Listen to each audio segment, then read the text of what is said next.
It was the summer of 1995, and I was driving the 5 hours from South Jersey to Pittsburgh with my father for my freshman year of college. Now, my dad was equal parts proud of me and super annoyed that I had picked a school so far away from home. My parents were divorced, and I was currently living with my mother, but my father got the job to drive me to school because my mother was somewhat protesting my decision to go to a private, expensive university, even though I had a scholarship.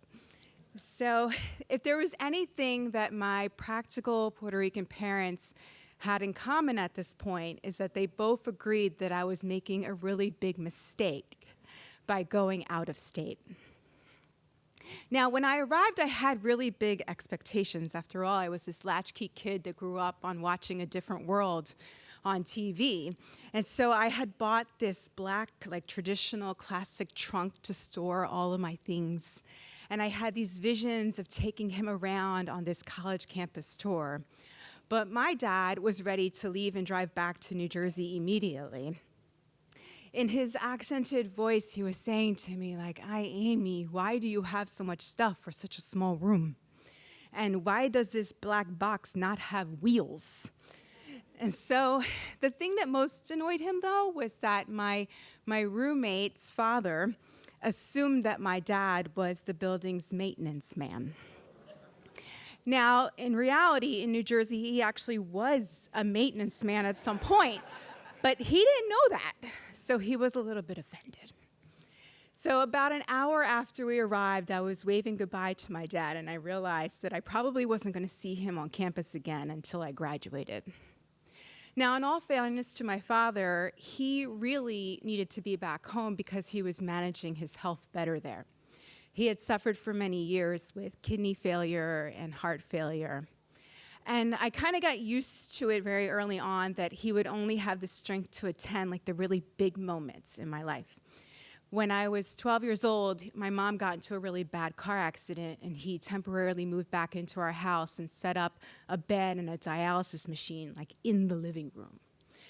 So he didn't have time to go to marathon cheerleading competitions, but he would show up for National Honor Society induction. So that was the way things rolled.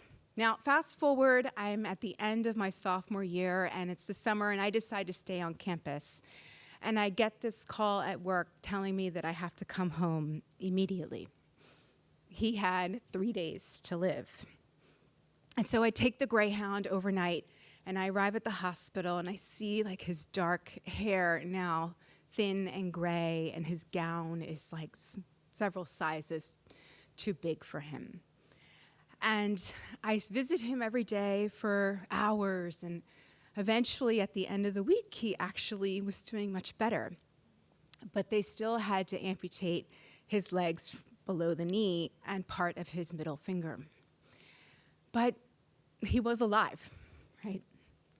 So the next few years were a bit of a struggle, but I managed to get to my senior year, and I mended my relationship with my mom. I pulled myself out of academic probation because boys. And then, I had my own health struggles, but I got to graduation, and my mom drove to Pittsburgh, but my dad did not. I said, don't come. There's going to be another graduation next year, and you should save your strength for that. See, I was going immediately into my graduate year to become the first person in my family to earn a master's degree. And my father was actually the first person to earn a bachelor's degree. And so I was really motivated, but the thing was I was going to become an occupational therapist, and I felt like a failure and a fraud because here I was learning how to help people with disabilities become more independent and have more purpose in their lives, but I couldn't help my own father, because he had really lost all his will to practice his hobbies and to even get in a car and drive because putting on those prosthetic legs was actually really painful. So the only thing I thought I could do was just finish what I had started. So that's what I did. And eventually the day in May came. And at that point, I pretty much had lost all hope that he would be able to attend. So I put on my cap and gown, and I arrived to the ceremony, and I look up into the stands, and I see my mom and my tia and my best friend. And then to the right of my mother, I see my dad. And I'm quite shocked because I hadn't seen my mom and dad sit together since forever. But he was there. And it turns out the night before, he put on his prosthetic legs and got into the driver's seat for the first time since his surgery and drove all the way straight to Pittsburgh.